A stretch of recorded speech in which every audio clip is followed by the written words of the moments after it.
तो आज हम बात करेंगे एक ऐसे परिवार की जो असल में दो जिंदगियां जी रहा था, एक दुनिया के लिए और एक अपने लिए। बाहर से जो कुछ भी दिखता था ना, वो सब एक धोखा था। असली कहानी तो एक बहुत गहरी, बहुत ही अंधेरी सुरंग के पीछे छिपी हुई थी। और यही सवाल इस पूरी कहानी का दिल है, इसकी बुनियाद है। मतलब क्या ये मुमकिन है कि एक ही परिवार, एक ही छत के नीचे भिखारी भी हो और राजा भी? तो चलिए इस यकीन ना करने लायक पहेली की परतें एक एक करके खोलते हैं। तो हमारी कहानी का पहला हिस्सा एक ऐसी गरीबी से शुरू होता है जो आपको हैरान तो करेगी ही, पर साथ में अजीब भी लगेगी। सोचिए जरा, 7 लोगों का एक पूरा का पूरा परिवार ऐसी हालत में रह रहा था जिसे देखकर सच में किसी का भी दिल पिघल जाए। जरा आंखों के सामने ये सीन लाने की कोशिश कीजिए। एक तंग सी अंधेरी सी सुरंग, और उसमें 7 लोग बस किसी तरह गुजारा कर रहे हैं। कपड़े फटे हुए, सामान टूटा फूटा और माहौल में एक अजीब सी उदासी। पड़ोसी भी तरस खाकर उन्हें अपना बचा कुचा खाना दे जाते थे। यहाँ तक कि उनके बेटे रोहन और समीर जब काम पर जाते तो उनके बॉस उन्हें उनकी भिखारी जैसे हुलिये के लिए जलील करते थे।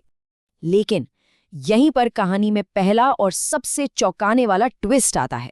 जैसे ही वो बेचारे पड़ोसी जो दया दिखाकर खाना दे गए थे अपनी पीठ घुमाते, वही भूखा परिवार कोने में छिपाया हुआ एक डिब्बा खोलता है और उसमें से क्या निकलता?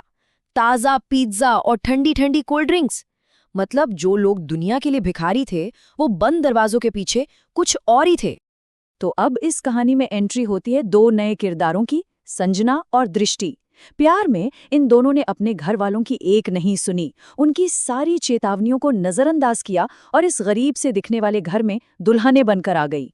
उन्हें लगा था कि भाई प्यार के लिए तो सब कुछ सह लेंगी, पर उन्हें इस बात का जरा भी अंदाजा नहीं था कि जो असलियत उनका इंतजार कर रही है वो उनकी सोच से कहीं ज्यादा, बहुत ज्यादा कठोर होने वाली है। जरा सोचकर देखिए, आज के जमाने की 2 लड़कियां और उनकी जिंदगी अब कैसी हो गई थी। सुबह के 5 बजे उन्हें फटी हुई चटाई पर नींद से उठना पड़ता था। इसके बाद शुरू होता था असली मेहनत का काम। पहले दूर नदी से कंधों पर पानी की भारी भारी बाल्टियां ढोकर लाओ, फिर कुल्हाड़ी से लकड़ियां काटो और आखिर में उस धुएं वाले चूल्हे से लड़ो जिसे जलाना ही एक जंग थी और जिस पर रोटियां भी अक्सर जल ही जाती थी। और जब भी वो बेचारी अपनी इस हालत पर कोई सवाल उठाती तो उनकी सास के पास बस एक ही ताना तैयार रहता था। ये जो शब्द थे ना, ये सिर्फ एक जवाब नहीं थे, ये तो उनकी उस नई, उस बेरहम जिंदगी का रोज का आईना थे जो उन्हें हर दिन दिखाया जाता था। लेकिन बात ये थी कि ये दोनों दुल्हनें सिर्फ मजबूर नहीं थीं, वो बहुत होशियार भी थीं। बहुत जल्द उन्हें इस गरीबी के पूरे नाटक में कुछ गड़बड़, कुछ झोल नजर आने लगा। और बस यहीं से अपने ही घर के अंदर उनकी एक खामोश जासूसी शुरू हो गई। अब जरा यहाँ देखिए, ये किसी जासूसी कहानी की टाइमलाइन से कम नहीं है सच में। पहले तो दिखा एक महंगा एप्पल लैपटॉप, बहाना क्या, कंपनी ने वर्क फ्रॉम होम के लिए दिया है। अच्छा जी। फिर मिली 1,20,000 रुपए की फटी हुई शर्ट, उसका बहाना, अरे तो मेरे बॉस ने अपने पुराने कपड़े दिए थे। ठीक है। उसके बाद हजारों की इम्पोर्टेड दवाई हाथ लगी और उसे क्या बताया गया, ये तो सरकारी अस्पताल से मुफ्त में मिली है। मतलब हर सुराग के साथ बहाने और भी ज्यादा कमजोर और भी खोखले होते जा रहे थे और उनका शक धीरे धीरे यकीन में बदल रहा था। लेकिन जो सबसे बड़ा सुराग था ना, वो पैसों का नहीं था, वो भावनाओं से जुड़ा था। हुआ ये कि दीवार पर दादाजी की तस्वीर तो लगी थी, पर उस पर हार नहीं चढ़ा था। इसका क्या मतलब हुआ कि वो जिंदा हैं? अच्छा, अगर वो जिंदा थे तो फिर दादी की मांग में सिंदूर और गले में मंगलसूत्र क्यों नहीं था? ये एक ऐसा सवाल था जिसका जवाब पूरा परिवार देने के बजाय गुस्से में बात को टाल देता था। और अब कहानी उस मोड़ पर आ पहुंचती है जहां सब कुछ बदलने वाला था।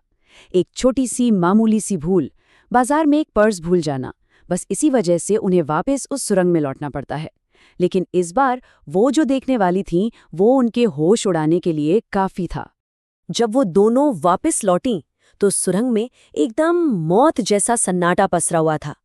परिवार का एक भी सदस्य वहां नहीं था। तभी उनकी नजर उस कोने पर गई जहां एक पुराना सा पर्दा हमेशा कसकर बंद रहता था, पर आज वो पर्दा बस थोड़ा सा हटा हुआ था। एक अजीब सा डर और साथ ही उत्सुकता। इसी एहसास के साथ उन्होंने पर्दा हटाया और पर्दे के पीछे एक पुराना छिपा हुआ लकड़ी का दरवाज़ा था। उनके हाथ कांप रहे थे, पर उन्होंने जैसे ही उस दरवाजे को धक्का दिया, उनकी आंखें सच में फटी की फटी रह गईं। उस गंदी अंधेरी सुरंग के ठीक पीछे एक आलीशान जगमगाता हुआ महल था। और यहाँ देखिए इन दो दुनियाओं का टकराव। अंदर वही परिवार जो बाहर भिखारी बनकर घूमता था, महंगे कपड़ों में डाइनिंग टेबल पर बैठकर पिज्जा और पास्ता खा रहा था। और बाहर उन्हीं के लिए ये दोनों दुल्हनें बस कुछ ही कदम की दूरी पर धुएं और अंधेरे में जमीन पर बैठकर रोटियां सेक रही थीं। ये सिर्फ दो दुनियाओं का टकराव नहीं था, ये दो सच का आमना सामना था। अब जाहिर है, धोखे और गुस्से से भरी उन दुल्हनों ने जब जवाब मांगा तो परिवार के पास भागने की कोई जगह नहीं बची थी। और तब 23 साल पुराना एक बहुत गहरा राज खुलना शुरू हुआ। इस पूरे नाटक का, इस पूरी पहेली का, इस सारे धोखे का जवाब सिर्फ एक शब्द में छुपा था: तस्कर। तो असलियत ये निकल कर आई कि दादाजी सोने के एक बहुत बड़े स्मगलर थे और पिछले 23 सालों से जेल में थे। हाँ, ये सच है कि बाकी परिवार बेकसूर साबित हो चुका था, पर उन्हें हमेशा एक डर सताता था कि समाज और उनके दुश्मन इस बात पर कभी यकीन नहीं करेंगे। उन्हें डर था कि उनकी अपनी मेहनत की कमाई से बनाए इस महल को भी लोग तस्करी की दौलत ही समझेंगे और उनकी जान खतरे में आ जाएगी। बस इसी डर की वजह से खुद को बचाने के लिए उन्होंने ये गरीबी का इतना बड़ा नाटक रचा था। ससुर के बस इन कुछ शब्दों में 23 साल का डर, 23 साल की बेबसी, सब कुछ छिपा हुआ था। उन्होंने जो कुछ भी किया वो किसी नफरत या दुश्मनी की वजह से नहीं, बल्कि अपने परिवार को बचाने की एक बहुत बहुत गहरी मजबूरी के चलते किया था। और जब ये पूरी सच्चाई सामने आई तो संजना और दृष्टि का सारा गुस्सा जैसे पिघल सा गया। उन्होंने उस परिवार के डर को, उनकी मजबूरी को समझा और उन्हें माफ कर दिया। और सिर्फ माफी नहीं किया, बल्कि ये वादा भी किया कि वो भी अब इस दोहरी जिंदगी का हिस्सा बनेंगी और इस राज को हमेशा हमेशा के लिए दफन रखेंगी।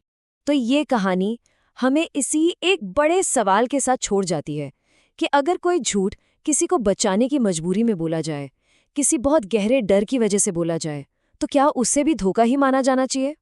ये एक ऐसा सवाल है जिस पर सोचने की जरूरत है।